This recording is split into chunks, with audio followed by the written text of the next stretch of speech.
Under lying چیزوں کو دیکھنا چاہیے کہ اس میں کوئی انڈر لائنگ کیا سائیکولوجیکل ایشو چل رہا ہے. لیکن سر ہمارے معاشرے میں والدین زیادہ تر اس چیز پہ توجہ نہیں دیتے ہیں، تو اس کے اثرات کس طرح کے مرتب ہوتے ہیں بچوں پر، ان کی شخصیت پر؟ ہاں، میرا اپنا تجربہ یہ ہے کہ میرے پاس بہت سارے پیرنٹس اپنے بچوں کو بیہیویئرل پرابلم کے لیے لاتے ہیں، اور جب میں ان میں یہ دیکھتا ہوں یا ان سے میں پوچھتا ہوں کہ جی آپ کتنا وقت اپنے بچے کے ساتھ گزارتے ہیں، تو آپ یقین کیجئے کہ 90% پیرنٹ یہ کہتے ہیں کہ نہیں ہماری اتنی زیادہ ان کے ساتھ انٹریکشن نہیں ہوتی. اگر انٹریکشن بھی ہوتی ہے تو ان سے ان کے اسکول کے ہوم ورک کے بارے میں بات کر لیا، پڑھائی کے بارے میں بات کر لیں گے. اور آپ یقین کیجئے کہ کتنے ہی مریض جو ہیں ان کے پیرنٹس کو ہم نے یہ ایڈوائز کیا کہ آپ کچھ نہ کریں، کوئی دوا نہ دیں، صرف بچے کے ساتھ کمیونیکیٹ کریں، اس کے ساتھ ٹائم گزاریں. پیرنٹس کی جو انٹریکشن ہے بچوں کے ساتھ وہ بہت امپورٹنٹ ہے، اور وہ بچے کی مینٹل ہیلتھ کو گرو کرنے میں بہت ہیلپ کرتی ہے. ہم یہ کہتے ہیں پیرنٹس کو کہ وہ پیرنٹس بچوں کے دوست بنیں. اگر ان کی کوئی غلطیاں بھی ہیں، کوئی غلط وہ بھی کر دیتے ہیں تو ان کو سنیں رادر دین پر. ہمارے یہاں کیا ہوتا ہے کہ پنش کرنا شروع کر دیتے ہیں، یہ نہ کریں. اس سے کیا ہوتا ہے کہ بچے پھر دور ہٹ جاتے ہیں. جیسے ابھی میں 2 دن پہلے کی مثال دوں، ایک پیرنٹ آئے اور انہوں نے کہا کہ بچے کو لائے کہ جی یہ سگریٹ پیتا ہے. تو میں نے کہا اچھا جی کیا ہوا؟ جب میں نے ہسٹری لی تو پتہ چلا جی وہ سگریٹ پی رہا تھا، اور سگریٹ کے ساتھ ساتھ انہوں نے جب ابا کو پتہ چلا تو ابا نے اس کو اتنی بری طرح مارا کہ جس کی کوئی حد نہیں. ایسے بہت سارے واقعات ہیں. جب پیرنٹ بچوں کے ساتھ سزا دیتے ہیں، وہ کرتے ہیں، تو بچے وہ کام پیرنٹ کے سامنے نہیں کرتے، مگر وہ رکتے نہیں ہیں. وہ کام کر رہے ہوتے ہیں مگر اب چھپ کے کر رہے ہوتے ہیں. اور بہت ساری جگہوں پہ ہم نے دیکھا ہے کہ پھر سگریٹ تو نہیں، اگلی دفعہ 5 سال 4 سال کے بعد پتہ چلتا ہے کہ یہ وہ چرس پی رہے ہیں. تو اس لیے پیرنٹس کا بچوں سے قریب ہونا بہت ضروری ہے. اگر وہ کوئی غلط کام بھی کر رہے ہیں، صرف ان سے بات کریں کہ بھائی یہ اس کے جو بھی نقصانات ہیں ان کو بتائیں، اور ان کے ساتھ دوستی کریں. جتنا آپ پیرنٹس بچوں کے قریب آئیں گے اتنا وہ بچے جو ہیں ہیلتھی رہیں گے، وہ اپنی چیزیں شیئر کریں گے پیرنٹس کا. جب پیرنٹس سے وہ دور ہو جاتے ہیں تو پھر وہ اپنی چیزیں دوسرے لوگوں کے ساتھ شیئر کرنے لگتے ہیں، اور وہ دوسرے لوگ پھر بہت ساری چیزیں ان کی ٹھیک نہیں ہوتی ہیں، اور اس میں بچے مس گائیڈ بہت زیادہ ہو جاتے ہیں. سر عالمی ادارہ صحت نے امسال ورلڈ مینٹل ہیلتھ ڈے کے موقع پر mental health is a universal human right theme کا اجرا کیا ہے، تو اس حوالے سے بھی کچھ بتائیں. دیکھیں ہیومن رائٹ کا بیسیکلی مینٹل ہیلتھ کے لیے کوئی الگ سے ہیومن رائٹ نہیں ہے. WHO یہ جو 1948 میں یہ آئیڈیا جو ہے وہ شارکوٹ جو ہے انہوں نے یہ فلوٹ کیا تھا، اس میں بیسیکلی جو ایک آئیڈیا یہ تھا کہ جو ہیومن رائٹ ہے، ہر آدمی کا رائٹ ہے کہ اس کو ڈگنیٹی ملے، ہر آدمی کا رائٹ ہے کہ اس کی ویل بینگ اچھی ہو، ہر آدمی کا رائٹ ہے کہ اس کو ایکوالٹی ملے. اب یہ جو ڈگنیٹی، ویل بینگ اور یہ ایکوالٹی ہے، یہ سب کمپوننٹ کس کے ہیں؟ مینٹل ہیلتھ کے ہیں. تو مینٹل ہیلتھ جو ہے سچ جو ہے اٹ از جو بیسک نسٹ ہے ہیومن رائٹس کا وہ ہے. تو اسی وجہ سے یہ چیز ہو رہی ہے کہ جو ہیومن رائٹس مینٹل ہیلتھ کا جو ایک امپورٹنٹ ہیومن رائٹس ہے وہ سب کو ملنا چاہیے، اور سب کو یہ اپرچونیٹیز ہونی چاہیے کہ ان کی مینٹل ہیلتھ بہتر ہو. سر ذہنی نفسیاتی امراض لاحق ہونے میں موروثیت کا عمل کس حد تک ہے؟ دیکھیں اس کا بہت حد ہے، بہت حل ہے. بہت ساری چیزیں ہیں جو موروثیت کے تھرو آتی ہیں، مگر بہت سارے لوگ آ کے یہ کہتے ہیں کہ جی کیونکہ ہماری موروثیت میں یہ چیز ہے تو اب مجھے تو ڈپریس ہونا ہی ہونا ہے. مینٹل ہیلتھ میں ایسا نہیں ہوتا. دیکھیں موروثیت کا ایک رول ہے، بٹ اب اس کو انوائرمنٹ آپ کیسا دیتے ہیں، اس کو سچویشن کیسی دیتے ہیں، اس کو کتنا فلورش کرتے ہیں کہ وہ مینٹل ڈس آرڈر کی صورت میں آ جائے، یہ آپ کے ہاتھ میں ہے. مثال کے طور پہ ایک آدمی اس نے ڈپریس ہونا ہے، بٹ وہ اپنی لائف کو اچھی طرح سے آرگنائز کرے، اپنے روٹین کو سیٹ کرے، اپنے ریگولر ایکسرسائز کرے، ہیلتھی لائف سٹائل جو اپنائے، تو ڈیفینیٹلی اس کو نہیں ہوگا. تو یہ ضروری نہیں. اس کی مثال بالکل ایسی ہے کہ ایک بیج ہے جو بہت اچھا کسی کا کپاس کا یا گندم کا ہے، اور بہت اچھا بیج ہے جس سے بہت اچھی فصل ہو سکتی ہے، اور میں یہاں ڈال دوں اور آپ کے خیال میں کہ یہاں پودا بن جائے گا؟ نہیں، کیونکہ اس کو چاہیے ماحول چاہیے، اس کو سورج کی روشنی چاہیے، اس کو زمین چاہیے، اس کو ہوا چاہیے، جو یہاں نہیں ہے. تو اسی طرح سے جو بیج ہے جو آپ کی پرسنالٹی میں ہے، جینز کی شکل میں ہے، اس کو ایکسپریس کرنے کے لیے ماحول بھی امپورٹنٹ ہے. اگر آپ وہ ماحول ہیلتھی رکھیں گے، وہ نہیں کریں گے تو پھر آپ کو نہیں ہوگا. ٹھیک. اچھا سر، کیا نفسیاتی عوارض کا تعلق صرف دماغ سے ہے یا دل سے بھی ہے؟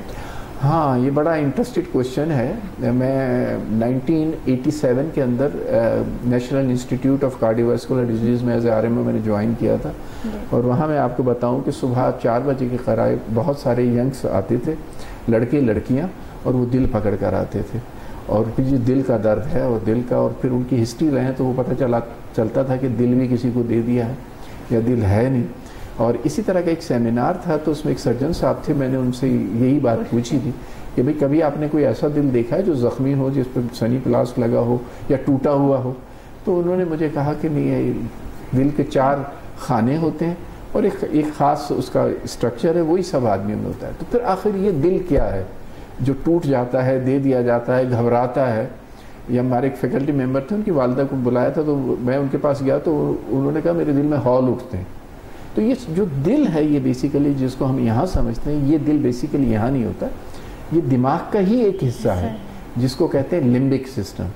وہ لمبک سسٹم جو ہے وہ بیسیکلی یہ جو آپ کے ایموشنز ہیں نا, جو جس کو ہم دل کا نام دیتے ہیں, یہ ایگزسٹ وہاں پہ کرتی ہیں, دماغ کے اندر یہ ایگزسٹ کرتے ہیں. اچھا سر جی, کیا سوشل میڈیا گیمز وغیرہ کا زیادہ استعمال بھی ذہنی صحت کو متاثر کرتا ہے؟ جی ڈیفینیٹلی بہت زیادہ. اب بہت ڈیٹا آ رہا ہے کہ ایک تو یہ جو موبائل ہے, LED اسکرین ہے, اس میں سے بلو ریز نکلتی ہیں, اور وہ جو نیلی شعاعیں ہیں وہ دماغ کے لیے بہت نقصان دہ ہے, اور وہ خاص طور پہ اس کا ایکسیسو یوز بہت نقصان دہ ہے. اور اس میں آپ جب ملٹی میڈیا میں بہت زیادہ انوالو ہو جاتے ہیں تو آپ کا کانٹیکٹ ختم ہو جاتا ہے دوسرے لوگوں سے.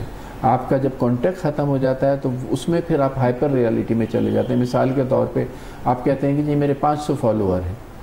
اب میں گیا ہاسپٹل, میں نے کہا 500 1000 فالوور ہیں یا 5000 میرے فالوور ہیں, اب تو ہاسپٹل والوں کی شامت آ جائے گی, اتنے لوگ مجھ سے ملنے آئیں گے.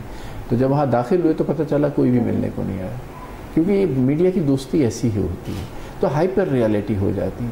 اور دوسرا یہ ہے کہ یہ جو میڈیا کی یہ جو چیزیں ہیں, موبائل وغیرہ ہیں, ان سے ایک چیز ہم ریئلائز نہیں کر رہے ہیں. مثال کے طور پہ جب 1G تھا تو ویب سائٹ کو کھلنے میں تقریباً 10-15 سیکنڈ لگتے تھے, پھر 2G آیا تو وہ ٹائم کم ہو گیا, پھر 3G آیا, پھر 4G آیا تو وہ 1-2 سیکنڈ ہی ہو گیا.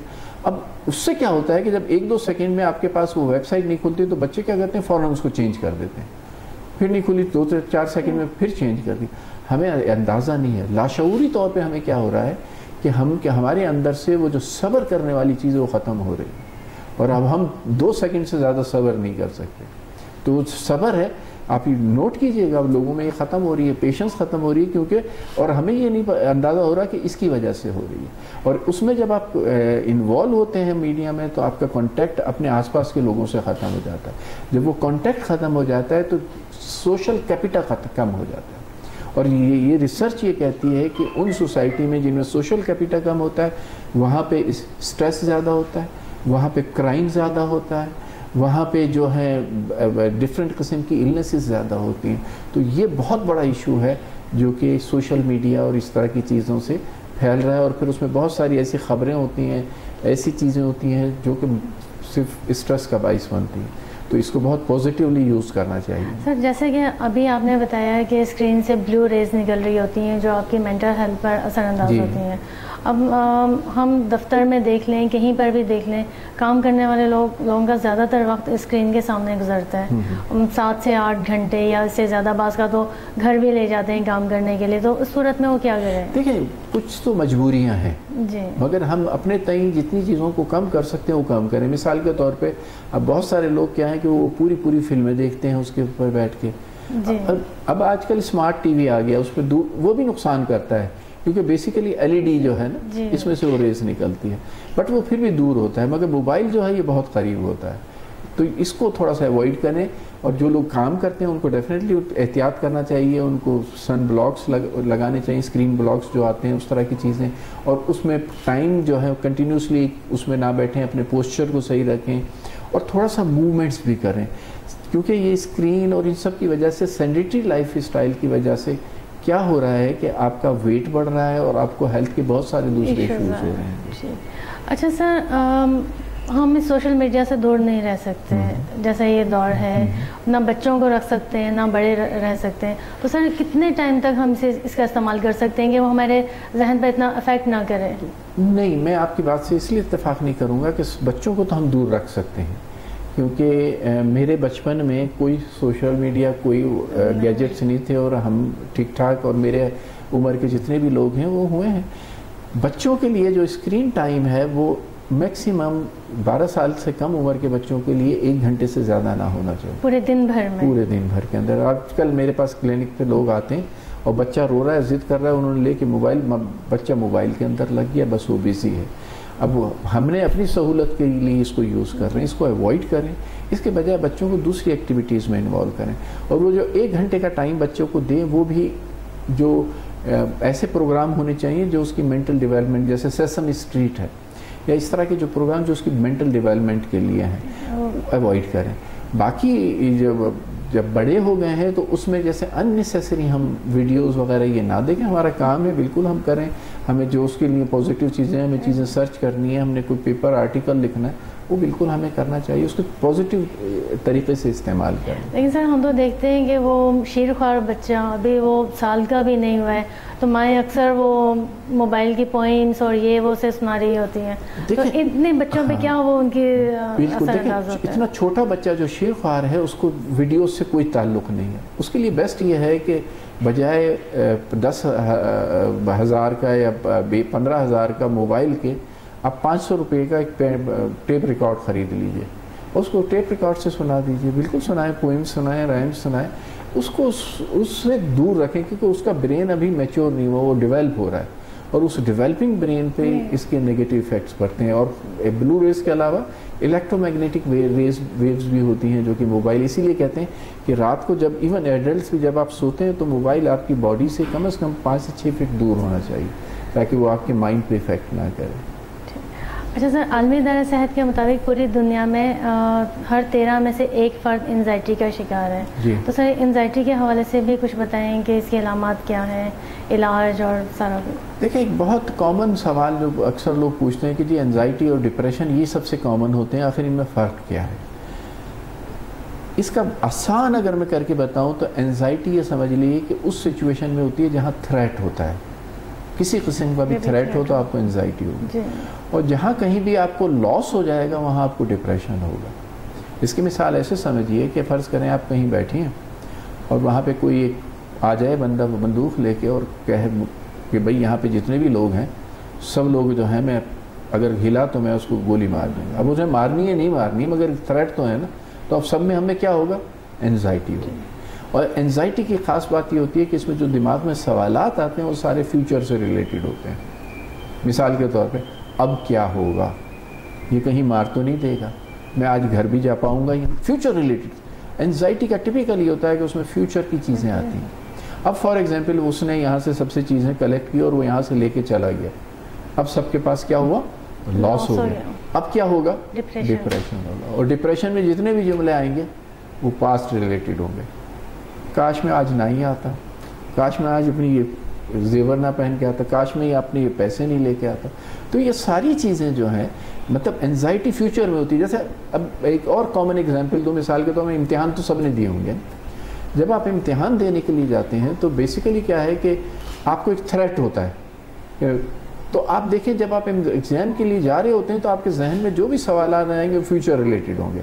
یا پتہ نہیں پیپر کیسا آئے گا، کہیں اس میں سے تو سوال نہیں آ جائے گا، کہیں اس میں سے تو وہ نہیں ہو جائے گا. فیوچر ریلیٹڈ ساری چیزیں ہوتی ہیں. مگر جیسے ہی وہ پیپر ان کے ہاتھ میں آتا ہے، اب تھریٹ تو ختم ہو گیا تو پیپر سامنے، اب آپ دیکھیں یاد کیجئے آپ کی انزائٹی ایک دم سے ختم ہو جاتی ہے جیسے پیپر ہاتھ میں آتا ہے. اب پیپر آتا ہو تو پیپر کرے گا، نہیں آتا تو اب ڈپریشن شروع ہو جائے گا کہ کاش یہ پڑھ لیتا تو اچھا تھا، کاش میں جائیں.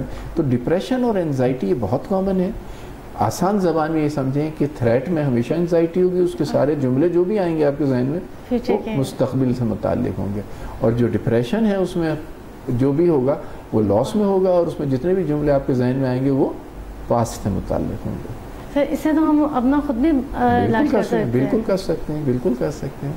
اچھا سر، شیزوفرینیا اور بائی پولر ڈس آرڈر، ان کی لاحق ہونے کی وجہ کیا ہے اور تشخیص، علاج؟ دیکھیں کوئی ایک وجہ نہیں ہے کہ اکثر لوگ ہم شیزوفرینیا کا پہلے ذکر کرتے ہیں. ہاں، مثال کے طور پہ شیزوفرینیا جتنی بھی سائیکیٹری میں ایک وجہ نہیں ہے، یہ ملٹی فیکٹوریل ہوتا ہے. اس میں آپ کی جو موروثیت ہے اس کا بہت بڑا دخل ہے کہ خاندانی ہے، اس کے بعد آپ کے انوائرمنٹ جو ہیں اس میں چیزیں جو ہو رہی ہیں اس میں کتنے اسٹریسرز ہیں ان کا بڑا دخل ہے، آپ کی پرسنالٹی اس کا بڑا دخل ہے، آپ کیسے ڈیولپ ہوئے ہیں اس کا. تو یہ ملٹی فیکٹوریل ہے، بہت ساری چیزیں مل کے اس کو وہ کراتی ہیں. تو ہم کسی ایک چیز کو وہ نہیں کر سکتے.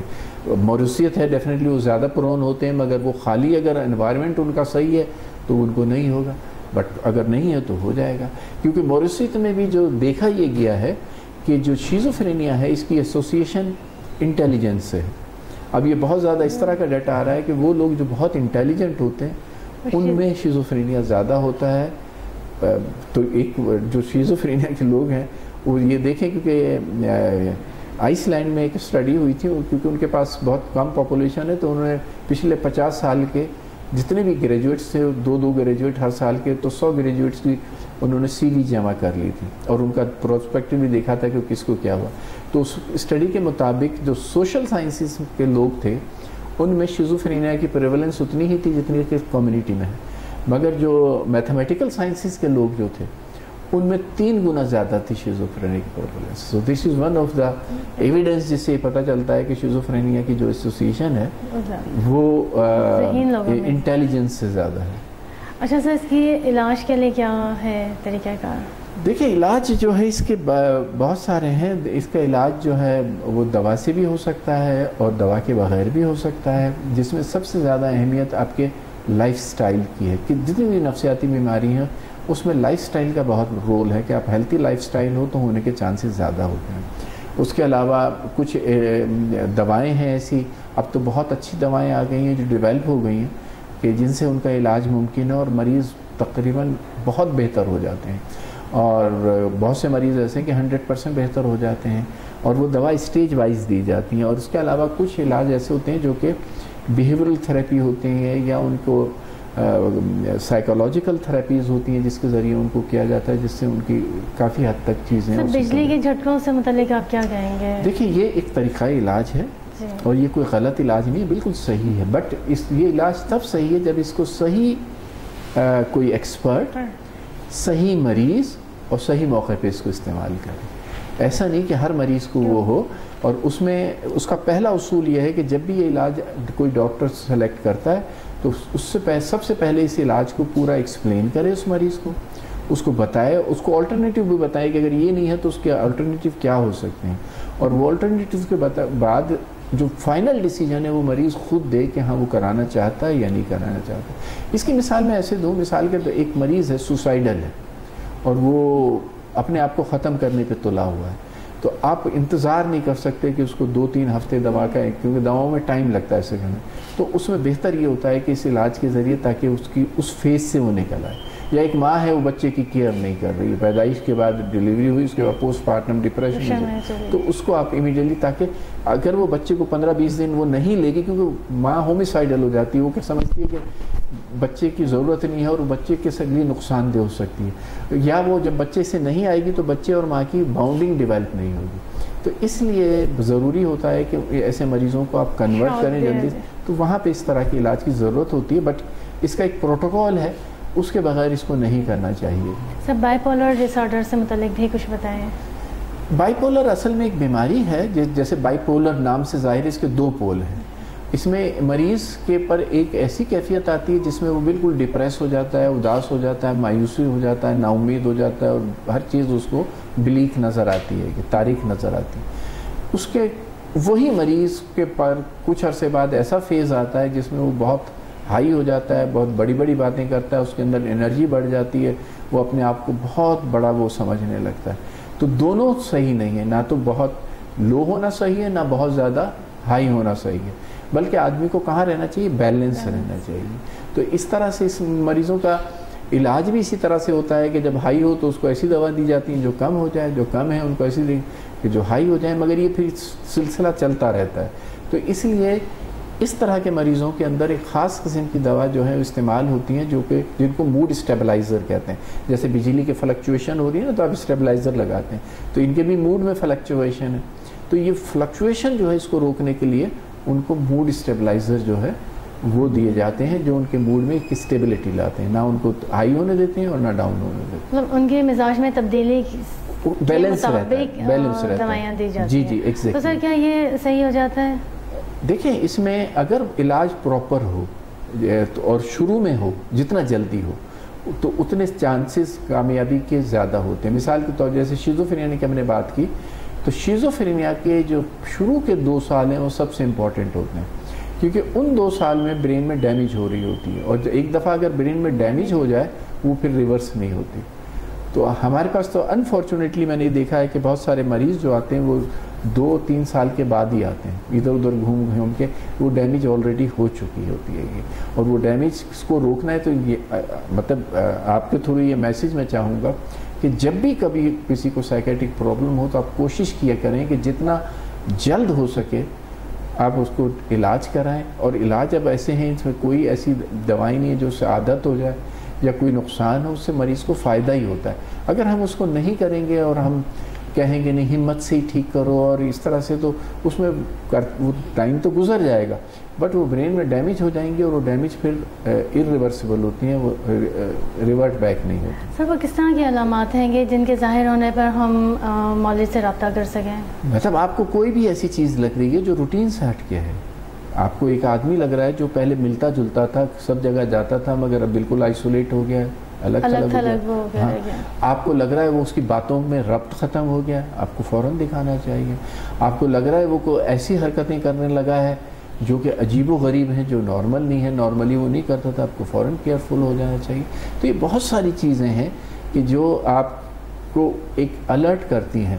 آپ کو اس کے رہنے سہنے میں, اٹھنے بیٹھنے کے سٹائل میں فرق لگنے لگا ہے تو آپ کو ایک سسپیشس ہونا چاہیے, نہیں ان کو دکھانا چاہیے. اچھا سر, ہسٹیریا کا مرض زیادہ تر یہی سمجھا جاتا تھا کہ یہ خواتین ہی کو ہوتا ہے, لیکن مردوں کو بھی ہوتا ہے, تو اس حوالے سے بھی کچھ بتائیں گے؟ ہمیں ٹرامیٹک کیسے ہسٹیریا جو ہے؟ بیسیکلی ہسٹیریا ایک خواتین کا ہے, اور اس میں کیونکہ ہسٹیریا کا ورڈ ہی خواتین کے جو ریپروڈکٹیو آرگن ہے وہاں سے ڈرائیو ہوا ہے, اور یہ عام طور پہ, اور اس کے لیے اب آج کل ورڈ یوز ہوتا ہے کنورجن ڈس آرڈر. ہسٹیریا پہلے استعمال ہوتا ہے, اب اس کے لیے جو لفظ استعمال ہوتا ہے وہ کنورجن ڈس آرڈر ہوتا ہے, کہ کنورجن کہتے ہیں. تو یہ عام طور پہ ہوتا خواتین میں, مگر مردوں میں جو دیکھا یہ گیا ہے کہ جو ٹرامیٹک ایونٹس ہوتے ہیں, اور وہ خواتین کے ہسٹیریا سے ڈفرینٹ بھی ہوتا ہے, تو ٹرامیٹک ایونٹس کے بعد ان میں ہو جاتا ہے, اسی لیے اس کے لیے ایک ورڈ یوز کرتے ہیں ٹرامیٹک ہسٹیریا, جو میلز کے اندر ہوتا ہے, اور وہ اس سے ڈفرینٹ ہے. اور ہسٹیریا کے اندر ایک سب سے امپورٹنٹ جو میسیج ہم چاہیں گے کہ ہسٹیریا جو ہوتا ہے اس میں ایک بیسک نیڈ ہوتی ہے اٹینشن سیکنگ کی. وہ ایسا نہیں کہ مریض جان کے کر رہا ہوتا ہے, لاشعوری طور پہ اس میں ہوتی ہے. تو اس کے علاج کا ایک بہت امپورٹنٹ کمپوننٹ یہ ہے کہ اس کی جو نیڈ ہے اس کو کٹ آف کریں. اٹینشن وہ سیکھ کرنا چاہ رہا ہے, اس کو اگر آپ اٹینشن دیتے رہیں گے تو وہ مرض کبھی ٹھیک نہیں ہوگا, بلکہ کیا ہوگا اور بڑھتا چلا جائے, کیونکہ اس کی ریکوائرمنٹ یہ ہے کہ جب وہ بے ہوش ہو رہا ہے یا کوئی بھی وہ کر رہا ہے, آپ فوراً اس کے پاس آئیں, اس کو اٹینڈ کریں. تو جب وہ چاہیے رہا ہے تو جب بھی اس کو ضرورت ہوگی یہ چاہے گا, مگر اگر آپ اس کو کٹ آف کر دیں گے تو وہ 1-2 دفعہ کرے گا, اس کے بعد اس کو لاشعوری طور پہ اندازہ ہو جائے گا نہیں یہ نیڈ پوری نہیں ہوتی, تو وہ صحیح ہو جائے گا. تو ہم اکثر مریض آتے ہیں ان سے یہ کہتے ہیں کہ آپ جب اس کو یہ اٹیک ہو ہسٹیریا کا, اس وقت آپ بالکل اگنور کریں اس کو. اب پریشان ہو, اپنی پریشانی اس پہ ظاہر نہ کریں کہ آپ پریشان ہو رہے ہیں, مگر جیسے ہی وہ نارمل آپ بالکل آئیں, اس سے بیٹھیں, بات کریں, تو اس کی نیڈ جو ہے ویسی پوری ہو جائے گی, تو اس کو اٹیک ہی نہیں ہوگا پھر. اچھا سر, یہ جو کہا جاتا ہے کہ ہسٹیریا کے دورے کے دوران آواز چینج ہو جاتی ہے, عجیب و غریب حرکات کرنا شروع ہو جاتے ہیں, سر اس سے متعلق بھی کچھ بتائیں. کیا یہ چیز مردوں میں بھی ہوتی ہے؟ بالکل ہو سکتی ہے, اور یہ لاشعوری طور پہ ہوتی ہے, اور اس کو ہم جتنا زیادہ اس کی آواز جتنا زیادہ اس کو ہائی لائٹ کریں گے, جتنا زیادہ اس کو مطلب اس پہ توجہ دیں گے, جتنا زیادہ لوگوں کو بتائیں گے, ڈاکٹروں کے پاس لے کے جائیں گے, اتنی یہ بڑھے گی. تو یہ کوئی ایسی چیز نہیں ہے کہ جس سے اس کی زندگی کو خطرہ ہو. آواز چینج ہو رہی ہے, ہونے دیں, آپ اس کو اگنور کریں, ٹھیک ہے نا. اگر وہ کوئی اس میں پاور زیادہ آ گئی, آپ اس کو نہ پکڑیں بس. مطلب اس کو ان چیزوں کو آپ بہت زیادہ اسیس نہ کریں کیونکہ وہ ان کے کوئی سائنٹیفک بیسس نہیں ہے، بٹ آپ کی جو یہ اٹینشن ہے، آپ کی اس کی توجہ ہے، یہ اس کے سمٹمز کو اور بڑھا دیں گے. سر یہ کیوں ہوتا ہے؟ یہ بھی لاشعوری طور پہ جو ہے نا اس کے سائیکولوجیکل کچھ کانفلکٹس ہوتے ہیں اس کے مائنڈ میں، وہ کانفلکٹس جو ہیں وہ اس کے لاشعور میں چلے جاتے ہیں، اور لاشعور میں جانے کے بعد کبھی بھی جو دماغ جو ہے اس میں چیزیں ختم نہیں ہوتی. تو وہ جو کانفلکٹ ہے، جو بھی اس کے دماغ میں ایک کانفلکٹ آیا تھا، وہ کانفلکٹ ٹرانسفر ہو جاتا ہے انٹو فزیکل سمٹم. اب وہ فزیکل سمٹم آواز کے چینج ہونے کی صورت میں بھی ہو سکتا ہے، وہ فزیکل سمٹم بے ہوشی کی صورت میں بھی ہوتا ہے، وہ فزیکل سمٹم جیسے اس کا ہاتھ کام نہیں کر رہا، کوئی بھی مینیفیسٹیشن کے ساتھ ہو سکتا ہے، بٹ وہ ایکچولی نہیں ہوتا ہے، وہ وقتی طور پہ ہوتا ہے. اگر آپ اس کو اگنور کریں گے تو تھوڑے دنوں بعد وہ ٹھیک ہو جائے گا اور پھر ہونا بھی بند ہو جائے گا. سر ہم اکثر دیکھتے ہیں کہ لوگ چلتے ہوئے کسی مال میں یا ریسٹورینٹ میں سیلفیز لے رہے ہوتے ہیں، تو کیا یہ بھی دماغی اس میں آئے گا؟ ہاں دیکھیں، سیلفیز ایک تو تھوڑی بہت لے لی آپ نے اپنے اس کے لیے، مگر اب بہت ساری دفعہ دیکھا گیا ہے کہ ذرا سا بھی آپ کہیں بیٹھے ہیں، ریسٹورینٹ میں سیلفی لے رہے ہیں، ایئرپورٹ پہ پہنچے سیلفی لے رہے ہیں، ایئرپورٹ سے اتر رہے ہیں سیلفی لے رہے ہیں، اور سیلفی نہ صرف لے رہے ہیں بلکہ اس کو فوراً ہی اپلوڈ کر رہے ہیں. اب یہ بیسیکلی یہ ڈس آرڈر اس لیے ہوگا کہ مثال کے طور پہ آپ نے اپلوڈ تو کر دی، اب اپلوڈ کر کے آپ بار بار موبائل بھی دیکھ رہے ہیں کہ لائکس کتنے آئیں، تو اب اس سے کیا ہوگا کہ آپ کی نارمل لائف جو ہے وہ ڈسٹرب ہوگی نا، تو آپ کی نارمل فنکشننگ ڈسٹرب ہوگی. بچہ ہے تو اس کی پڑھائی ڈسٹرب ہوگی، کلاس میں بیٹھا ہے تو اس کے دماغ میں یہی ہے کتنے لائکس ہو گئے جو صبح میں نے تصویر ڈالی. تو اس کے لیے باقاعدہ ایک ورڈ یوز کرتے ہیں سیلفائٹس.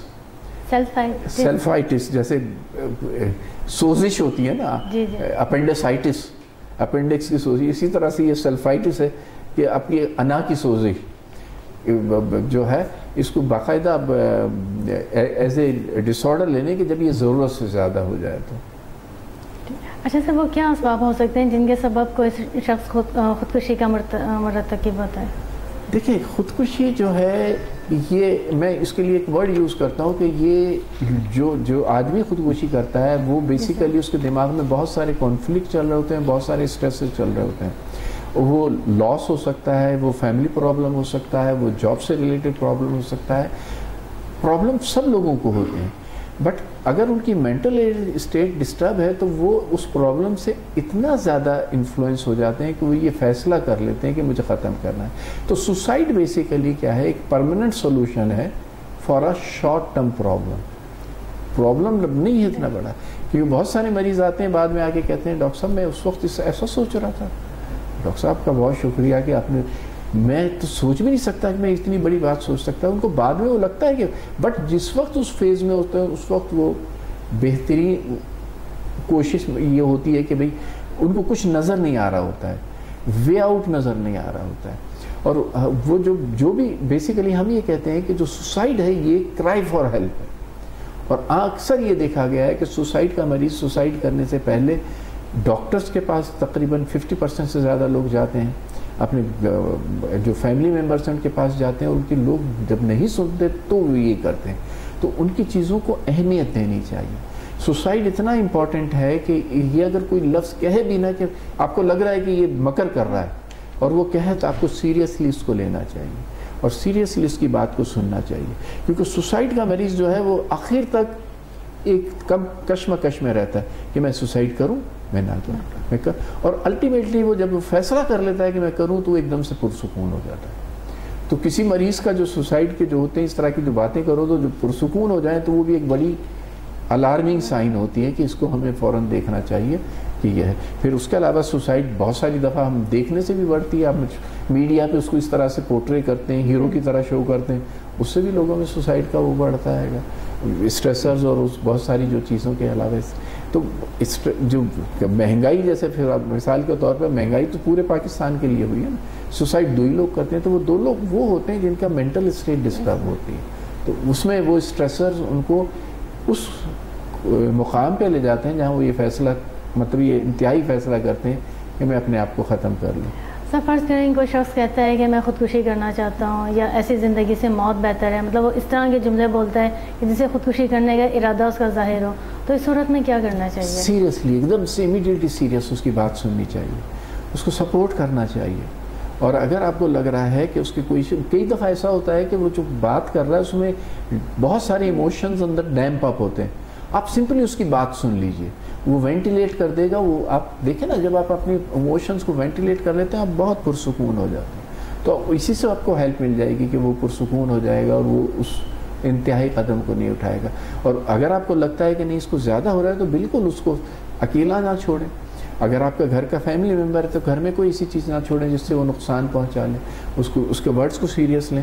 اور اگر آپ سمجھتے ہیں کہ نہیں، میں بلکہ زیادہ یہ کہوں گا کہ آپ جو ہے کسی بھی مینٹل ہیلتھ ایکسپرٹس کو جو ہے کانٹیکٹ کریں. اب بہت ساری ہیلپ لائنز آج کل شہر میں چل رہی، کراچی میں بھی ہیں جو کہ سوسائڈ کے لیے وہ کرتی ہیں، ان سے فون پہ بات کیجیے تو اس سے وہ آپ کو بہت ساری جو ہے نا ٹیکنیکل ہیلپ جو ہے وہ بھی پرووائڈ کر سکتے ہیں تاکہ وہ سوسائڈ نہ کریں. سر، اگر کوئی شخص خودکشی کی کوشش کرتا ہے اور اسے بچا لیا جاتا ہے تو گھر والے اس کا بعد میں کس طرح سے خیال رکھیں؟ کیونکہ ایک بار تو اس کی وہ جھجک ختم ہو گئی نا. ہاں، دیکھا یہ گیا ہے کہ وہ لوگ جو ایک دفعہ سوسائڈ کر لیں وہ ان کے لیے ایک ایڈیشنل فیکٹر ہو جاتا ہے، وہ فیوچر میں بھی کرتے ہیں.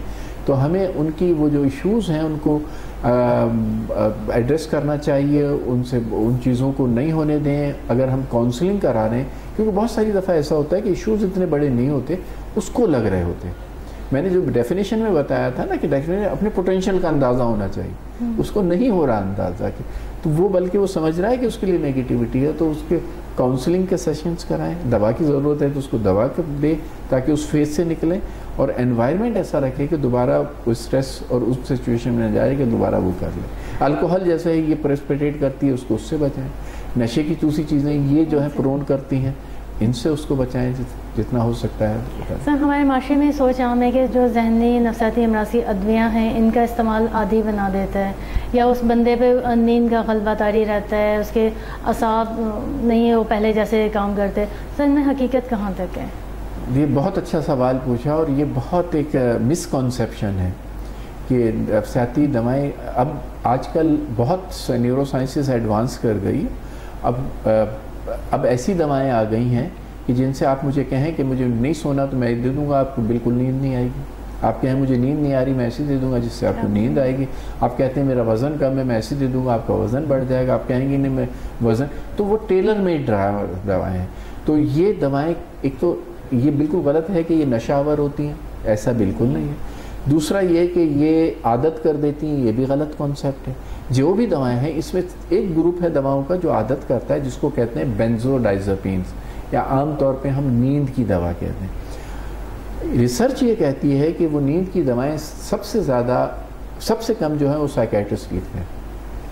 سائیکیٹرسٹ سے زیادہ وہ دوائیں دوسرے ڈاکٹر لکھتے ہیں، اور اس سے بھی زیادہ وہ دوائیں اوور دا کاؤنٹر سیل ہو رہی ہیں. اگر آپ کسی میڈیکل اسٹور پہ کھڑی ہو جائیں اور رات کو 8 بجے کے بعد جو سب سے زیادہ سیل اس کی ہوتی ہے میڈیکل اسٹور کی، وہ نیند والی دواؤں کی ہوتی ہے، جس میں لیکزاٹونل، زینیکس، ریبوٹریل، 81 اس طرح کی دوائیں جو ہیں وہ سیل ہو رہی ہوتی ہیں. تو اوور دا کاؤنٹر لوگ بہت زیادہ لے رہے ہوتے ہیں. تو اس لیے کبھی بھی دوائیں ہیں جو وہ ایکسپرٹ کی ایڈوائس کے بغیر نہ لیں. وہ آپ کو بتاتے ہیں بالکل یہ دوا ہم بھی یوز کرتے ہیں، بٹ اس کا ایک ٹائم ڈیوریشن ہوتا ہے کہ 2-3 ہفتے سے زیادہ آپ اس کو استعمال نہ کریں. اگر کریں گے تو پھر ان سے عادت ہو جاتی. باقی بہت ساری جو دوسری دوائیں وہ کسی قسم کی عادت نہیں کرتی، ان کا لینا آسان ہے، دن میں 1 دفعہ لیں. اور وہ آپ کہیں گے آپ کو نیند نہیں آ رہی تو وہ ڈاکٹر وہ دیکھ کے آپ کی کنڈیشن کے حساب سے اس کو کرے گا. اور یہ دوائیں کسی قسم کا آپ کو اور بھی نقصان نہیں کریں گی، بلکہ ان میں سے بہت سی دوائیں ایسی ہیں جو کہ بیسیکلی آپ کی دماغ جو ہے اس میں گروتھ کراتی ہیں. مثال کے طور پہ جیسے جب اسٹریس میں آپ ہوتے ہیں نا، انزائٹی یا ڈپریشن میں، تو آپ کی باڈی اسٹریس سے ڈیل کرنے کے لیے کورٹیسول سیکریٹ کرتی ہے. اور وہ کورٹیسول کیا کرتا ہے، آپ کو اسٹریس سے تو ڈیل کرا رہا ہے، وہ آپ کی برین کو ڈیمیج بھی کر رہا ہے. اور جب بہت عرصہ گزر جاتا ہے تو آپ کا برین اچھا خاصا ڈیمیج ہو جاتا ہے. جبکہ یہ دوائیں جو ہیں جو اسٹریس سے بچاتی ہیں، جو اینٹی ڈپریسنٹ ہیں، ان میں زیادہ تر ان کا رول یہ ہے کہ یہ ایسے کیمیکل پیدا کرتے ہیں جو برین میں گروتھ کراتا ہے، برین کو بڑھاتا ہے. جیسے کہتے ہیں نا بادام کھائیں دماغ بڑھے گا، بادام سے نہیں بڑھتا، ان دواؤں سے بڑھتا ہے. باقاعدہ آپ کو فیل ہوگا کہ میری میموری بہتر ہو رہی ہے، فیصلہ کرنے کی قوت بہتر ہو رہی ہے، کانفیڈنس بہتر ہو رہا ہے، دل، یہ ساری چیزیں آپ کی بہتر ہوں گی ان سے. سر، عموماً یہ بھی کہا جاتا ہے کہ خواتین نفسیاتی ہوتی ہیں، تو مردوں میں زیادہ شرح بلند ہوتی ہے یا خواتین میں ہوتی ہے؟ دیکھیں دو طرح کی بیماریاں ہیں. ایک میجر سائیکاٹرک ڈس آرڈر ہوتے ہیں جو کہ جس کو پاگل پن کہتے ہیں عام طور پہ, جیسے آپ دیکھ رہے ہیں جو پتھر مار رہا ہے, یہ کر رہا ہے. یہ مریض جو ہم سائیکیٹری میں ہوتے ہیں یہ تقریباً 2-3% ہوتے ہیں, بہت زیادہ نہیں ہوتے. 96-97% جو مریض ہوتے ہیں وہ مائنر ڈس آرڈرس ہوتے ہیں جس میں anxiety, depression, OCD, stress related یہ ساری چیزیں آتی ہیں. جو مائنر ڈس آرڈرز ہیں دیکھا یہ گیا ہے کہ یہ خواتین میں دگنے ہوتے ہیں مردوں کے مقابلے میں. جیسے ڈپریشن ہے یہ خواتین میں ڈبل ہوتا ہے ایز کمپیئر ٹو میل جو ہے. اب اس کی کیا ہے, اس کی بہت ساری وجوہات ہیں. اس میں ایک وجہ یہ بھی ہے کہ خواتین ایک تو ایزیلی ایکسیپٹ کر لیتی ہیں, مرد مانتے نہیں ہیں کہ میں بیمار ہوں.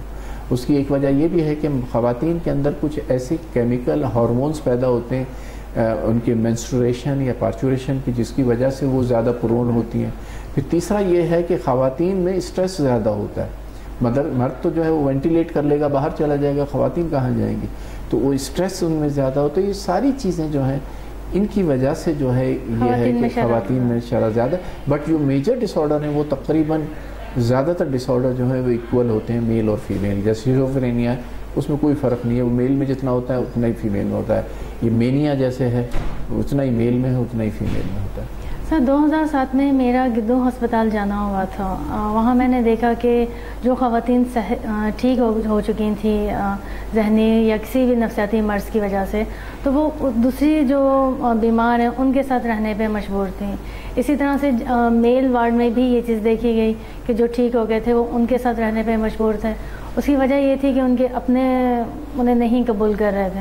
تو کیا ہمارے یہاں پہ ایسے ادارے ہیں کہ جو ذہنی نفسیاتی امراض سے صحت یاب ہونے والے لوگوں کو پناہ دیں یا انہیں اپنے یہاں پہ شیلٹر ہوم میں رکھیں؟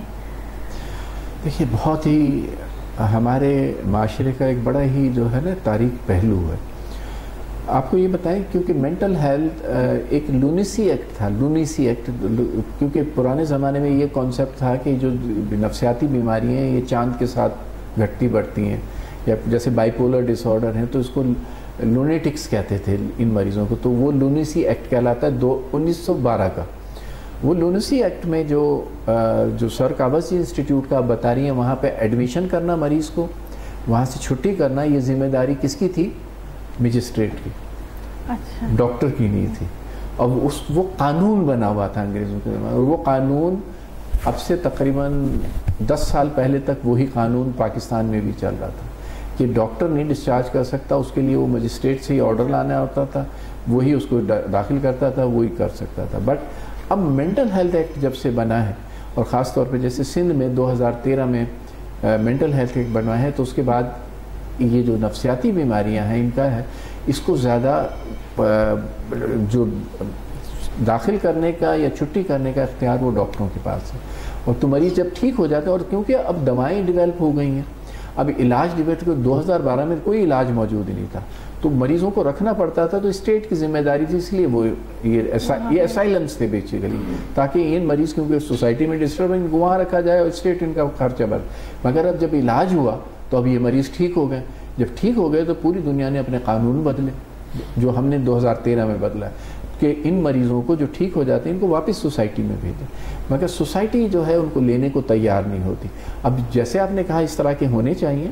میں ایک ادارہ ہے یہاں پہ آپ کے جو ناگن چورنگی کے پاس ہے, وہاں میں گیا ہوں, اور وہاں میں نے جا کے دیکھا ہے کہ اس ادارے کے اندر اتنی خواتین ہیں کہ جس کو دیکھ کے مطلب آپ ہیومنلی پاسبل نہیں ہے.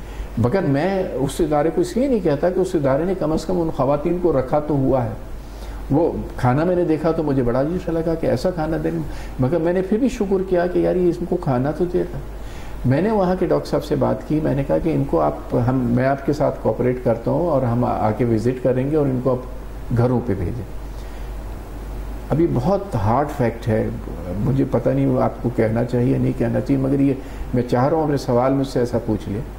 تو انہوں نے کہا کہ ڈاکٹر صاحب ہم نے ان خواتین کو گھر بھیجا تھا, اور جتنی خواتین کو ہم نے گھر بھیجا تھا وہ گھر پہ تو ایکسیپٹ ہی نہیں ہوئی, اور ان میں سے ساری کی ساری خواتین واپس آ گئیں. مگر اب اس کا جو کیلس پارٹ ہے اس کا وہ یہ ہے کہ وہ جتنی بھی خواتین واپس آئیں وہ ساری کی ساری پریگننٹ تھیں. تو اس کے بعد انہوں نے یہ فیصلہ کیا کہ ہم گھر نہیں بھیجیں گے. تو یہ ایک بہت ہارڈ ہے. یہ ہمیں گورنمنٹ کو دیکھنا چاہیے. ہم ایسے ادارے بنائیں ایسے کہ جہاں پہ ان کی کیئر ہو. وہ بہت بڑا کام ہے کہ انہوں نے رکھا ہوا ہے ان کو, مگر ایک سیف تو ہے نا.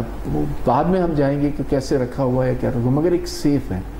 مگر ہمیں ان کو اتنا ہم ڈیولپ کرتے ہیں, اتنی ہم فلینتھروپی کرتے ہیں. اگر اس طرح کے کوئی ریزیڈینشیل کیئر بنا دی جائے, جو ادارہ وہ کر رہا ہے انہیں کو اس طرح سے فائنینس کر کے گورنمنٹ کا کوئی اس طرح سے ہو یا وہ ہو کہ وہ ڈیولپ کیا جائے کہ ان کی لیونگ کنڈیشنز بہتر ہو جائے. سر آپ سائیکیٹری سوسائٹی کے چیئر پرسن رہ چکے ہیں, چیئرمین میرے خیال میں رہ چکے ہیں سندھ اس کے چیپٹر کے لیے. تو سر آپ نے اس حوالے سے کیوں نہیں کچھ وہ کیا؟ دیکھیں سوسائٹی جو ہے نا اس کے پاس فنڈس نہیں ہوتے ہیں. سوسائٹی جو ہے اس میں ہم ایز اے سوسائٹی ان مریضوں کے رائٹس کے لیے بات کر سکتے ہیں. جیسے میں آپ سے بات کر رہا ہوں تو میں ایک چیز سے اس کو وہ کر رہا ہوں. تعلیمی ادارے میں جیسے میں میڈیکل ایجوکیشنسٹ رہا ہوں, میں نے پڑھایا ہے, میں نے کیریکولم میں وہ چینجز کی ہیں کہ ہمارے, کیونکہ اس سے پہلے تو لوگ یہ آخر کیوں اس طرح کی بیماری ہے کہ لوگ ان کے بارے میں پڑھتے ہی نہیں تھے. ہمارے کیریکولم میں یہ چیزیں نہیں تھیں. جب وہ کیریکولم میں نہیں تھی کیونکہ دماغ وہی سوچتا ہے جو نظر آتا ہے. تو اگر ہمارے دماغ میں ہے تو ہمیں وہ چیز نظر آئے گی. اگر ہمیں پڑھایا ہی نہیں گیا کہ سائیکیٹرک بیماری ہوتی ہے, ڈپریشن, تو ہم کہاں سے دیکھیں گے؟ تو یہ چیزیں ہم نے کیریکولم میں, تو سائیکیٹرک سوسائٹی کا اس میں بہت بڑا رول ہے. بٹ سائیکیٹرک سوسائٹی ان چیزوں کو ہائی لائٹ کر سکتی ہے, گورنمنٹ کے نوٹس میں لا سکتی ہے. بٹ اس کو امپلیمنٹ کرنے کے لیے کہ جیسے کوئی ایک انسٹیٹیوٹ بنائیں یا وہ پھر لوگ اس میں سامنے آئیں تو وہ لوگ اس کو کر سکتے ہیں کہ ایک اگر کوئی ہمیں کانٹیکٹ کرے تو ہم ان کو گائیڈ کر سکتے ہیں. مثال کے طور جو آرگنائزیشن ان کو رکھ رہی ہیں ہم ان کو بالکل فیسیلیٹیٹ کر سکتے ہیں کہ بہتر طریقہ کیا ہو سکتا ہے. بٹ اس میں انویسٹ کرنا, فائنینس لگانا, یہ تو کیونکہ سوسائٹی کے پاس اتنے فنڈس نہیں ہیں یا اتنے ریسورسز نہیں ہیں کہ وہ کر سکیں. سر یہ تو پاسبل ہو سکتا ہے نا کہ ایسے جو ہاسپٹل یا مراکز ہیں کہ جہاں پہ ذہنی اور نفسیاتی امراض کا علاج کیا جا رہا ہے تو وہیں پر یہ کوئی ایسی جگہ بنا دی جائے اسی ایریا میں. کون بنائے؟ یہی تو کہہ رہا ہوں نا, سوسائٹی کے پاس ریسورسز نہیں ہیں, اس کے پاس فنڈ نہیں ہے. اس کو کوئی کہیں سے یا تو اس کو گرانٹ ملی, ایڈ ملی, تو پھر وہ اس پہ ہم اس کو کریں نا. وہ اس کا کام یہی ہے کہ بھئی ٹھیک ہے کیریکولم ڈیولپ کرا دیا, اویئرنیس کریٹ کر دی, ڈاکٹروں کو ٹرینڈ کر دیا. اور جیسے یہ مینٹل ہیلتھ ڈے پہ آپ یہ کام کر رہے ہیں کہ مینٹل یہ بھی بلکہ میں اس کا سارا کریڈٹ پروفیسر ہارون کو دوں گا کہ کراچی میں انہوں نے سب سے پہلے اس پہ انیشیٹو لیا, شروع کیا, اس سے اویئرنیس. اور پورے پاکستان میں پھر اب مینٹل ہیلتھ ڈے کم از کم کچھ نہ کچھ اس سے اویئرنیس تو ہو رہی ہے نا. اچھا سر, ہمارے یہاں ذہنی نفسیاتی امراض کا علاج کرنے والے کئی نجی ادارے بھی ہیں, سرکاری بھی ہیں, اور ہسپتال وغیرہ سب کچھ ہیں. سر ان کا معیار جانچنے کے لیے کیا کیا جاتا ہے؟ دیکھیں اس کا معیار جاننے کے لیے جیسے سندھ میں مینٹل ہیلتھ ایکٹ بنا ہے, اور مینٹل ہیلتھ ایکٹ جو ہے اس کے اندر مینٹل ہیلتھ اتھارٹی کا پروویژن ہے. اور اس میں بورڈ آف جو وزٹرز ہے, بورڈ آف وزٹر کے لوگ جو ہیں ان کی اسائنمنٹ ہے کہ وہ جائیں اور جا کے ان ہاسپٹلس میں جو بھی ریکوائرمنٹس ہے, جیسے سندھ ہیلتھ کیئر کمیشن ہے وہ تو ہاسپٹلس کو دیکھتا ہے, بٹ سائیکیٹرک فیسلٹیز کے لیے بورڈ آف جو وزٹرز جو ہے وہ بنا ہوا ہے, وہ جا کے وزٹ کرتا ہے اور وہ پھر ان کو اپروو کرتا ہے ان کی ریکوائرمنٹ کہ وہ اپ ٹو اسٹینڈرڈ چیزیں ہیں یا نہیں ہیں. بٹ وہ چیزیں اس طرح سے امپلیمنٹ ابھی نہیں ہوئی جو ہونی چاہیے. کیونکہ سر ہمارے یہاں دیکھا ہی گیا ہے کہ گھر والوں کو زیادہ تر نہیں پتہ ہوتا کہ یہ اس کا علاج کیسے ہوگا, کیا ہے کیا نہیں ہے. اب اسے ایڈمٹ کر لیا جاتا ہے ہاسپٹل میں, وہاں پہ اسے وہ چیزیں نہیں دی جا رہی ہیں, اور وہ بندے کی ذہنی صحت پہلے سے کہیں زیادہ خراب ہوتی جا رہی ہے. تو اس صورت میں زیادہ لاس تو اس مریض کا ہو رہا ہے نا. ہم ان چیزوں کو کیسے وہ کر سکتے ہیں؟ بالکل دیکھیں نا, یہ قانون بنا ہوا ہے, اس کی اتھارٹی بنی ہوئی ہے. اب اتھارٹی کے ساتھ ساتھ وہ لوگوں کی ڈیوٹیز اسائن ہو گئی ہیں. اب وہ جا کے وہ وزٹ کریں اور وزٹ کر کے ان چیزوں کی دیکھیں. یہ سب چیزیں جب تک ایک سسٹم نہیں بنے گا یہ نہیں ہو سکتی کہ جیسے ایک سوسائٹی ہے, یہ کوئی فلنتھراپسٹ ہے یا کوئی ایک این جی او ہے وہ یہ کام نہیں کر سکتی. یہ کام بیسیکلی ایک گورنمنٹ, کیونکہ آپ کو ایک اتھارٹی چاہیے ہوتی ہے. اگر کوئی غلط کام کر رہا ہے اس کو آپ روکنا ہے تو ایز اے این جی او آپ نا جا کے تو نہیں روک سکتی نا اس کو. آپ اتھارٹی اس کو روکنے کی کس کے پاس ہوتی ہے، قانون کس کے پاس ہوتا ہے، وہ گورنمنٹ کے پاس ہوتا ہے. تو گورنمنٹ اگر اس کو تھوڑا سا وہ کرے اور انوالو ہو تو ڈیفینیٹلی یہ چیزیں بہتر ہو سکتی ہیں. سر اس میں اہل خانہ کیا کر سکتے ہیں؟ اہل خانہ جو ہے اس میں ایجوکیشن کا بہت بڑا رول ہے. دیکھیں ہر چیز کے اندر جب آپ کو تعلیم ہوتی ہے تو آپ جا کے دیکھتے ہیں. میں اس کی ایک مثال یہ دوں کہ مثال کے طور پہ آپ کسی بھی ڈاکٹر کو دکھانے جا رہے ہیں. اب ایک ڈاکٹر ایکس ہے، ایک وائی ہے، ایک زیڈ ہے. اب دونوں میں کون بہتر ہے؟ تو ایک سرسری سا یہ ہوتا ہے کہ آپ اس کا پیڈ دیکھ لیجیے، اس کی کوالیفیکیشنز دیکھ لیجیے. مگر آج کل اگر آپ کے تعلیم ہے اتنی وہ ہے تو آپ کو آئیڈینٹیفائی ہو جائے گا کہ کس کی کوالیفیکیشن جو ہے وہ پراپر ہے اور کس کی نہیں ہے. تو اس سے آپ کو ایک اندازہ وہ مل سکتا ہے جس سے آپ کو وہ ہو جائے گا. سر یہاں پہ ذہنی اور نسلی امراض کے علاج معالجے کے لیے کیا سہولتیں دستیاب ہیں نجی اور سرکاری ہسپتالوں میں؟ کیا وہ جدید ہیں؟ آپ نے جیسے بتایا کہ کئی جدید ادویہ آ چکی ہیں جن کا دیکھیے جہاں فائنینس انوالو ہے، جہاں پیسہ انوالو ہے، وہاں ہر جدید چیز آپ کو ملے گی. جہاں لوگوں کو بزنس ملے گا. ٹھیک ہے. نفسیاتی بیماری جو ہے اس کے سب سے بڑی بات تو یہ ہے کہ اس کے ٹریٹ کرنے والے ڈاکٹرز، اب وہ ڈاکٹرز ہی آپ کے پاس نہیں ہیں. میں 2013 میں ایک سڈنی میں ایک کانفرنس تھی Royal college of Australia New Zealand کی. تو اس میں مجھے بلایا تھا اباؤٹ ایشوز آف سائیکیٹری ان پاکستان. تو میں نے ایک ڈیٹا کلیکٹ کیا تھا اس زمانے میں. تو میں نے جو انجم بشیر تھے ایک پاکستان برٹش سائیکیٹرک ایسوسیشن، ان سے میں نے ویسی بات کی تھی کہ کتنے پاکستانی سائیکیٹرسٹ ہیں آپ یو کے میں. تو وہ اس سے کہنے لگے کہ ہم یہاں پہ تقریباً 700 پاکستانی سائیکیٹرسٹ اور سب کوالیفائڈ ہیں. ایک جو شکیل تھے وہاں پہ پیپنا کے پریزیڈنٹ، ان سے میں کہا امریکہ میں کتنے ہیں؟ انہوں نے کہا ہم لوگ 800 پاکستانی سائیکیٹرسٹ ہیں، سارے کوالیفائڈ ہیں. اس زمانے میں پاکستان میں نے جو ڈیٹا کلیکٹ کیا تھا تو یہاں پہ 450، 2013 کی بتا رہا ہوں کہ 450 سائیکیٹرسٹ تھے، وہ سارے کوالیفائڈ نہیں تھے، پریکٹسنگ سائیکیٹرسٹ. تو 2 شہروں میں ملکوں میں آپ کے 1500 ملک دنیا. تو کہنے کا مقصد یہ ہے کہ اب آپ اس 450 کو بڑھا کے 800 کر لیجیے، مگر پھر بھی وہ ہماری ریکوائرمنٹ کو پورا نہیں کرتے. جو مریض کا اور ڈاکٹر کا ریشو ہے پاکستان میں، وہ 4 لاکھ مریضوں کے لیے ایک سائیکیٹرسٹ ہے، جو کہ انڈیا میں 2 لاکھ ہے. ہم تو اپنے پڑوسیوں سے بھی بہت پیچھے. سر عالمی معیار کیا ہے ویسے؟ عالمی معیار تو اس سے بہت آگے ہے، میں بتا تو رہا ہوں نا. اور وہ عالمی معیار کیونکہ اتنا وہ ہے تو وہاں پہ ایک لوپ ہے. یہاں سے جو لوگ بھی ٹرینڈ ہوتے ہیں ان کو اپرچونٹی، آپ کسی کو روک نہیں سکتے، وہ سب وہاں سے نکل رہے ہیں. تو آپ ایک تو یہ ہے. نمبر 2، فارماسیوٹیکل کمپنی ان کا بزنس ہے. جب ان کو بزنس ہے، ان کو پیسے ملتے ہیں تو اچھی سے اچھی ڈرگ آپ کے پاس لے آئیں گے. آپ کو ساری دنیا کی جدید ترین دوائیں یہاں پہ ملیں گی. سارے وہ علاج جن میں پیسہ ہے وہ آپ کو یہاں پہ ملے گا. مگر جہاں پہ وہ علاج جس میں بہت زیادہ وہ نہیں ہے وہ آپ کو نہیں ملے گا. اب جیسے یہ آپ نے کہا نا خواتین کا، جو میں نے ایگزامپل دی کہ مریض جو ہیں ان کی نہیں ہے، یہ پوری دنیا میں بڑے اچھے ریزیڈنشل کیئر ہیں، مگر ان میں کیونکہ کوئی بزنس نہیں ہے اس لیے وہ یہاں پہ نہیں ڈیولپ. مگر دوا آپ کہیں گی جو بھی ڈیولپ ہو رہی. اب کچھ عرصے سے کیونکہ جب یہ ہمارے حالات وہ ہوئے تو تب وہ دوائیں بہت ساری ایسی ہیں جو باہر ہیں، اب وہ یہاں کیونکہ یہاں سے بہت ساری ملٹی نیشنل چلی گئی ہیں تو وہ کم ہونا شروع ہو گئی. باقی اس سے پہلے تک تو وہ ساری چیزیں اویلیبل تھیں. سر ہمارے ملک میں ذہنی صحت نظر انداز کیا جانے والا ایک مسئلہ ہے. آپ کی نظر میں اس کے حل کا کیا اقدام ہو سکتے ہیں؟ اس کا حل کا سب سے بڑا اقدام یہ ہے کہ ہر وہ چیز اگر میں نے آپ کو کنونس کرنا ہے تو میں آپ کے سامنے فیکٹس رکھوں گا کہ دیکھیں یہ فیکٹس ہیں، اس لیے آپ اس پہ کریے. گورنمنٹ کو اگر میں کہوں گا تو میں گورنمنٹ کو کوئی فیکٹس تو بتاؤں گا. بدقسمت سے ہمارے پاس اب تک کوئی پراپر ڈیٹا نہیں ہے کہ کتنے مریض ہیں، ان کا علاج کیا ہونا چاہیے اور ہم ان کے ساتھ کیا کریں کہ ہم ان میں کتنا انویسٹ کریں. پہلی دفعہ ہم نے ایک کانفرنس کرائی تھی 2014 میں کراچی کے اندر، انٹرنیشنل سائیکیٹرک کانفرنس. اس کانفرنس میں جب ہم نے اس کو آڈٹ کیا تو اس میں تقریباً ایک اچھی خاصی اماؤنٹ بچ گئی تھی ہمیں. تو ہم نے کراچی کے لوگوں نے مل کے یہ فیصلہ کیا تھا کہ ہم پورے پاکستان کا ایک سروے کریں جس سے ہم یہ پتہ کریں کہ ایٹ لیسٹ ہمیں پتہ تو ہو کہ ہمارے پاس کتنے مریض شیزوفرینیا کے، کتنے ڈپریشن کے ہیں. تو وہ نیشنل سائیکیٹرک موربیڈیٹی سروے ہم نے پاکستان بیورو آف اسٹیٹسٹکس کے ساتھ مل کے شروع کیا تھا.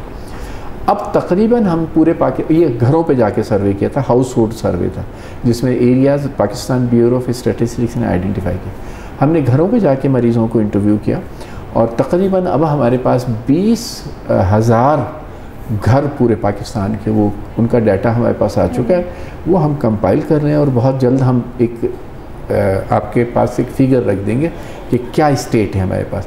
جب وہ ہمارے پاس فگر ہوگی تو اس کی بیسس پہ ہم گورنمنٹ کو کنونس کر سکیں گے کہ دیکھیں یہ اتنے مریض ہیں، ان مریضوں کی وجہ سے اتنی، کیونکہ اس کا اثر جو نفسیاتی بیماری کا ہے اس کی آپ کی نیشنل پروڈکٹیوٹی پہ بھی پڑتا ہے. کیونکہ نفسیاتی بیماریاں ایسی بیماریاں ہیں، ایک کانسیپٹ میں آپ کو جیسے بڑا انٹرسٹنگ بتاؤں. ایک ہوتا ہے ایبسینٹزم، آپ نہیں آئے اپنی ڈیوٹی پہ، آپ ایبسینٹ ہیں. ایک کانسیپٹ جو سائیکیٹری میں وہ پریزنٹزم ہے. اس کا مطلب کیا ہے کہ وہ مریض جو بھی بندہ ہے وہ آ رہا ہے ڈیوٹی پہ، اٹینڈنس بھی پوری لگ رہی ہے، تنخواہ بھی لے رہا ہے، کام نہیں کر رہا کیونکہ وہ ذہنی صحت اس کی ٹھیک نہیں. اس کو کہتے ہیں پریزنٹزم. اور اس کا برڈن ایبسینٹزم کے مقابلے میں بہت زیادہ ہے. اور اس کی جو ڈسیبلٹی اگر کیلکولیٹ کریں تو اس کی ڈسیبلٹی کا برڈن جو ٹوٹل نیورو سائیکیٹرک جو ڈس آرڈر ہیں، ان کی ڈسیبلٹی کو اگر آپ کاؤنٹ کریں، جو اور نان کمیونیکیبل ڈیزیز ہیں ان میں 1/4 برڈن جو ہے نیورو سائیکیٹرک النیسز کا. تو اس لیے جب یہ ڈیٹا گورنمنٹ کے پاس ہوگا تو ڈیفینیٹلی وہ اس پہ کنونس ہوں گے کہ ہاں انہیں انویسٹ کرنا چاہیے اس میں. سر کوئی ایسا کیس جس نے آپ کو بہت زیادہ افسردہ کیا؟ بہت سارے. سر کوئی ایک؟ دیکھیں بہت ساری چیزیں ہیں. میں ایک کیس تو نہیں، میں جیسے آپ کو یہی بتا رہا ہوں کہ یہ جو میں نے وزٹ کیا تھا اور وہاں پہ جو میں نے ان مریضوں کی کنڈیشن دیکھی تھی، مطلب یہ ایک کیس نہیں، یہ ہارڈ ریالٹی ہے. یہ کراچی شہر کی بات کر رہا ہوں کہ وہاں پہ آپ یا سپر ہائی وے پہ بھی کچھ ایک آدھے جگہیں آپ کو ایسی مل جائیں گی کہ جہاں پہ آپ ان کو دیکھیں تو مطلب ایک ہارڈ فیکٹ ہے. میں جو سائیکیٹری میں آیا تھا، اس کا جو مجھے نہیں پتا میرے لاشعور میں کہاں تھی. میں جب بہت چھوٹا تھا تو 7 سال کی میری عمر تھی، تو 1965 کی بات ہے جب جنگ ہوئی تھی. تو میرے فادر نیوی میں تھے، وہ باہر چلے گئے، تو میری مدر مجھے اور میرے چھوٹے بھائی کو لے کے حیدرآباد چلے گئے. حیدرآباد میں جب بھی آپ جائیں تو وہاں گھماتے ہیں، اور وہ گھمانے کے لیے وہاں پہ بہت ساری جگہیں ہیں، کچا قلعہ، پکا قلعہ، ریشم گلی، اور اس کے بعد ٹھنڈی سڑک، رانی باغ اور دریا کے کنارے. مگر وزٹ کمپلیٹ نہیں ہوتا تھا جب تک ایک جگہ اور وزٹ نہ کرے، اور اس جگہ کا نام تھا گدو بندر. تو وہ گدو بندر بھی ہمیں لے کے گئے. یہ میں بالکل صحیح فیکٹ بتا رہا ہوں. جب وہاں گئے تو میں بہت چھوٹا تھا، مگر مجھے ابھی بھی یاد ہے. تو وہاں پہ ہم نے 4 آنے کا ٹکٹ لیا تھا ہر آدمی نے، اور وہ 4 آنے کا ٹکٹ لے کے ہم اندر گئے. جب اندر گئے تو ان کیوبیکلس کے اندر وہ مریض بیٹھے ہوئے تھے، سائیکیٹرک پیشنٹ. اور وہ مریض جو ہے وہ بالکل، بہت سے ایسے تھے جو بالکل کپڑے بھی نہیں تھے ان کے پاس، وہ وہیں اپنا جو ہے ایکسکریٹا پاس کر رہے تھے، وہیں پہ بیٹھے ہوئے تھے. کیوبیکلس میں لوگ جا رہے تھے، اور لوگ ان کی طرف باقاعدہ پینٹس اور بناناز پھینک رہے تھے.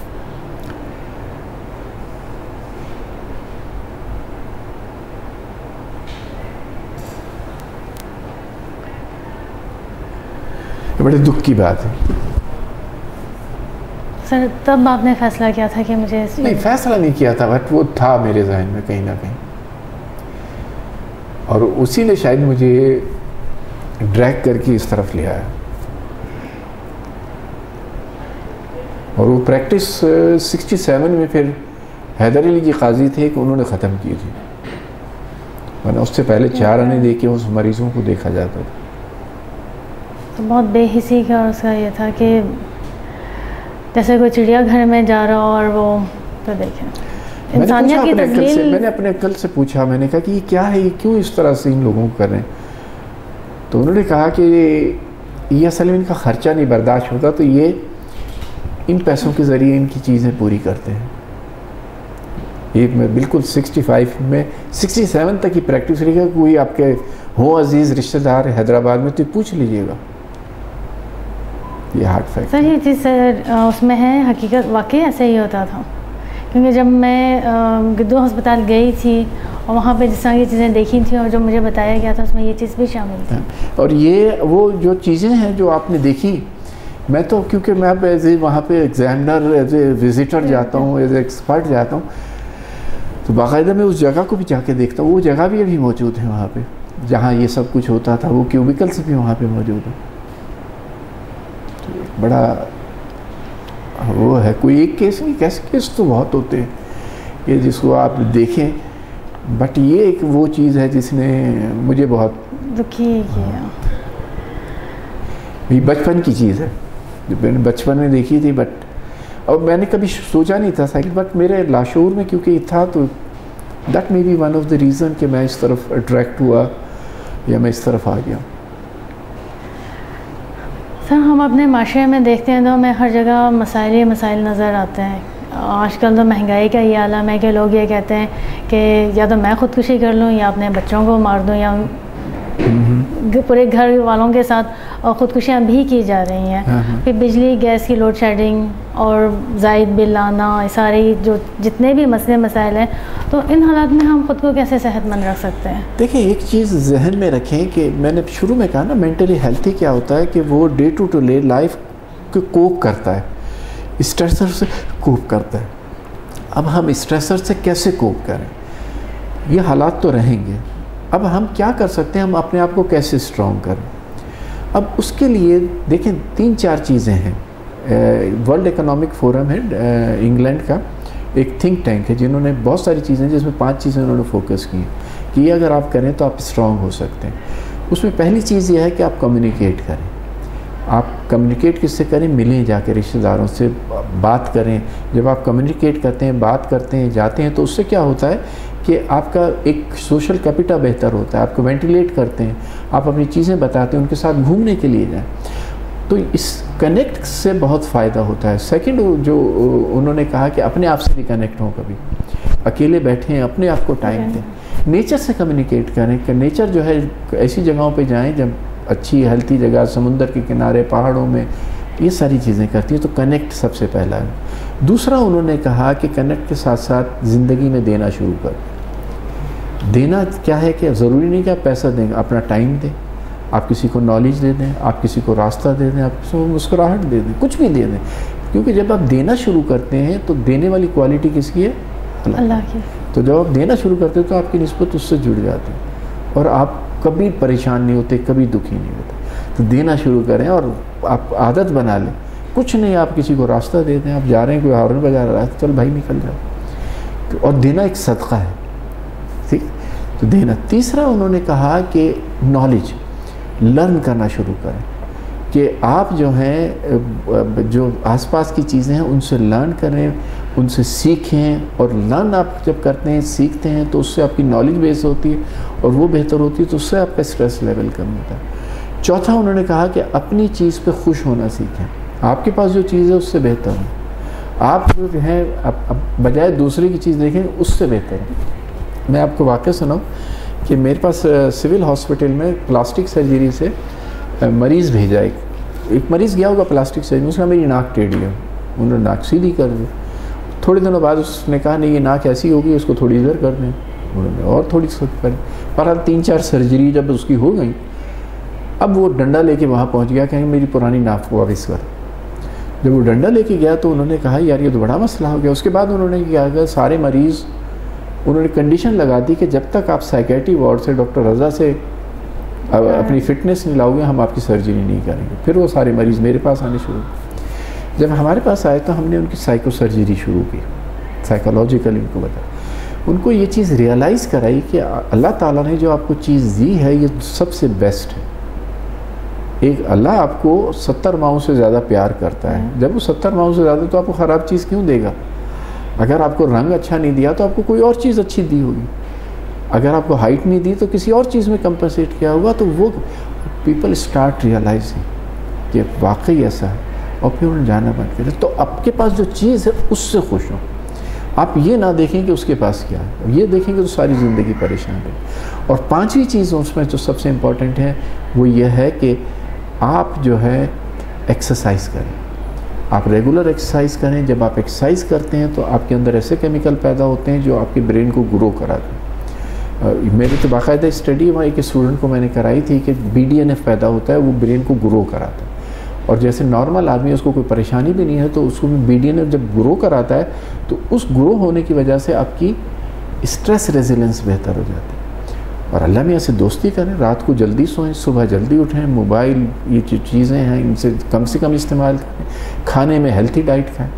یہ جنک فوڈ جو ہے یہ بہت نقصان دہ, اس میں اومیگا 6 ہوتا ہے جو دماغ کے لیے بہت نقصان دہ. یہ چیزیں آپ ہیں. سر کوئی پیغام دینا چاہیں گے؟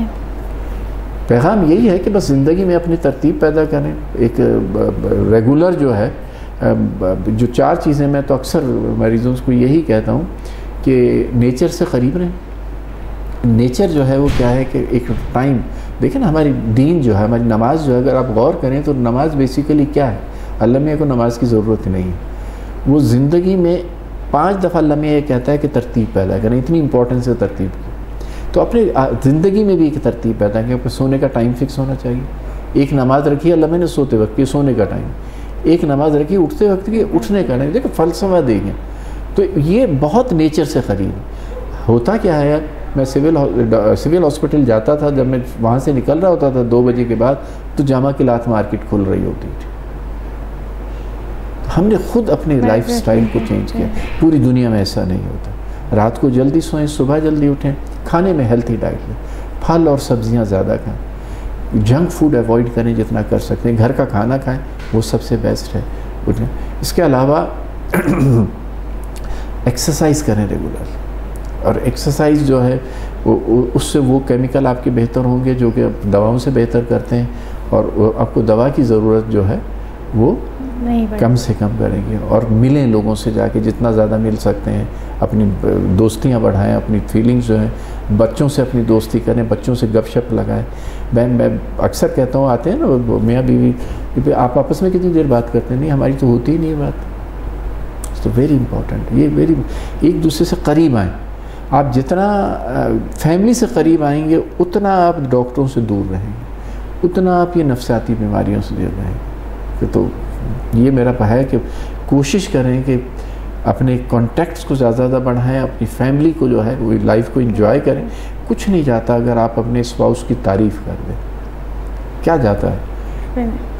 کبھی اس کو ایک پھول لا کے دے دیں, یا وائس ورسا ہے, دونوں ایک دوسرے کی کریں, اس میں کچھ نہیں جاتا. بٹ وہ ایک سیلف جو ہے وہ بہتر ہو جاتی ہے. اپنے بچوں کی تعریف کریں, وہ دشمن تو نہیں ہے آپ کے.